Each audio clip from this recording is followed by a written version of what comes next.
আমাদের কি কুট্টাই বাড়ানোর অধিকার নাই? এটা কি সংবিধানের কোনো জায়গায় লেখা আছে? প্রধানমন্ত্রীর হাত থেকে কৃষক কার্ড গ্রহণ করে আলোচনায় আসা টাঙ্গাইলের কৃষক কবির হোসেন হৃদরোগে আক্রান্ত হয়ে মারা গেছেন। 23 জুন রাত 8টার দিকে টাঙ্গাইল সদর উপজেলার ঘারিন্দা ইউনিয়নের তারটিয়া গ্রামে নিজ বাড়িতে তিনি শেষ নিঃশ্বাস ত্যাগ করেন। বিষয়টি নিশ্চিত করেছেন ঘারিন্দা ইউনিয়নের 3 নং ওয়ার্ডের ইউপি সদস্য সৈয়দ কবিরুজ্জামান দল।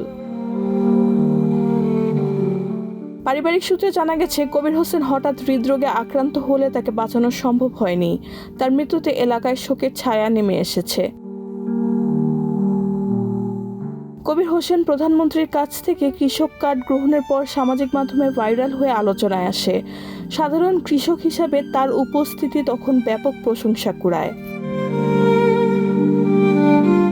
তার মৃত্যুতে শোক প্রকাশ করেছেন মৎস্য ও প্রাণী সম্পদ মন্ত্রণালয়ের প্রতিমন্ত্রী এবং টাঙ্গাইল 5 আসনের সংসদ সদস্য সুলতান সালাউদ্দিন টুকু। এক শোক বার্তায় তিনি মরহুমের মাগফিরাতের কামনা করেন এবং শোকাহত পরিবারের প্রতি সমবেদনা জানান।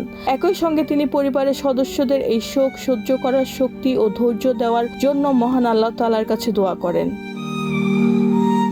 রেহানা বেগম, প্রজন্ম 24।